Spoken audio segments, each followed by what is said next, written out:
ಇದೇ ಬರುವ 22ಕ್ಕೆ ಅಂದರೆ ನೆಕ್ಸ್ಟ್ ವೀಕೆಂಡ್ ಫೆಬ್ರವರಿ 22ಕ್ಕೆ ಹೊಸದಾಗಿ ಜೇನು ಕೃಷಿ ಆರಂಭ ಮಾಡುವಂಥವರಿಗೆ ಅಂತ ನಾವು ತರಬೇತಿ ಕಾರ್ಯಕ್ರಮವನ್ನು ಮಾಡ್ತಾ ಇದ್ದೀವಿ. ಈ ತರಬೇತಿಯಲ್ಲಿ ನಿಮಗೆ ಬೇಸಿಕ್ಕಿಂದ ಅಂದರೆ ಯಾವ ರೀತಿ ಜೇನು ಪೆಟ್ಟಿಗೆಯನ್ನು ಕ್ಲೀನ್ ಮಾಡಬೇಕು, ಯಾವ ರೀತಿ ಮೇಣದಾಳೆಯನ್ನು ಅಂಟಿಸಬೇಕು, ಅದರಿಂದ ಹಿಡಿದು ಯಾವ ರೀತಿ ಡಿವೈಡ್ ಮಾಡಬೇಕು, ಯಾವ ರೀತಿ ತುಪ್ಪ ತೆಗಿಬೇಕು ಅನ್ನುವಂಥ ಎಲ್ಲ ಮಾಹಿತಿಯನ್ನು ಕೂಡ ನಾವು ನಿಮಗೆ ಕೊಡ್ತೇವೆ. ಅದೇ ಅಲ್ಲದೆ ಪ್ರಾಕ್ಟಿಕಲ್ ಸೆಷನ್ನಲ್ಲಿ ನಿಮ್ಮ ಕೈಯಾರೆ ನಾವು ಪ್ರಾಕ್ಟಿಕಲನ್ನು ಮಾಡಿಸ್ತೀವಿ. ಡಿವೈಡ್ ಮಾಡೋದನ್ನು ಕೂಡ ನೀವೇ ಮಾಡ್ತೀರಾ, ಫ್ರೇಮನ್ನು ಎತ್ಕೊಂಡು ಅದರಲ್ಲಿ ರಾಡಿಯನ್ನು ಹುಡುಕುವಂಥ ಕೆಲಸನ ನೀವೇ ಮಾಡ್ತೀರಾ. ಅದೇ ರೀತಿ ಗಂಡು ನೊಣಗಳು, ಹೆಣ್ಣು ನೊಣಗಳು ಎಲ್ಲದನ್ನು ನೀವೇ ಐಡೆಂಟಿಫೈ ಮಾಡುವ ಮುಖಾಂತರ ಇಲ್ಲಿ ಪ್ರಾಕ್ಟಿಕಲ್ ಮಾಡೋದಕ್ಕಾಗಿ ನಿಮಗೆ ಬೇಗ ಪ್ರಾಕ್ಟಿಕಲ್ ಅರ್ಥ ಆಗ್ತದೆ. ನಮ್ಮ ಮುಂದಿನ ಬ್ಯಾಚ್ಗೆ ರಿಜಿಸ್ಟ್ರೇಷನ್ ಆಲ್ರೆಡಿ ಸ್ಟಾರ್ಟ್ ಆಗಿದೆ. ಬೇಗ ರಿಜಿಸ್ಟರ್ ಮಾಡಿ ಟ್ರೈನಿಂಗ್ ತೊಗೊಳ್ಳಿ. ನೀವು ಕೂಡ ಜೇನು ಕೃಷಿಯನ್ನು ಆರಂಭ ಮಾಡಿ. ಇದು ಡಿವೈಡ್ ಮಾಡಿ 7 ದಿನ ಆಯ್ತು ನೋಡಿ.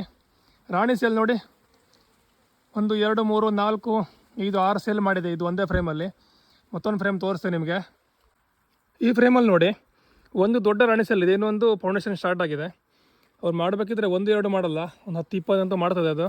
ಇಲ್ಲಿ ನೋಡಿ, ಇಲ್ಲಿ ತುದಿ ಎಷ್ಟು ಕೆಂಪಾಗಿದೆಯಲ್ಲ, ಇದು ಸೊ ಬೆಳೆದಂಥ ರಾಣಿ. ಇದು ಫಸ್ಟ್ ಹೊರಗೆ ಬರ್ತದೆ. ಈಗ ಈ ಟೀಮಲ್ಲಿ ಇರುವಂಥದ್ರಲ್ಲಿ ಬೆಳೆದಂಥ ರಾಣಿ ಇದು ಒಂದೇ. ಇನ್ನೊಂದು 3-4 ಡೇಸಲ್ಲಿ ಇದು ಹೊರಗಡೆ ಬಂದು ಅದರ ಕೆಲಸವನ್ನು ಸ್ಟಾರ್ಟ್ ಮಾಡ್ತದೆ. ಸೊ ಹೊಸ ರಾಣಿ ಬಂದು ಮತ್ತೊಂದು 10 ದಿನದ ನಂತರ ಇದು ಮೊಟ್ಟೆಳಿ ಸ್ಟಾರ್ಟ್ ಮಾಡ್ತದೆ. ಆಮೇಲೆ ಈ ಹೊಸ ಬ್ಯಾಚ್ ಕೂಡ ಹೊರಗಡೆ ಬರ್ತದೆ ಅಲ್ಲಿವರೆಗೆ.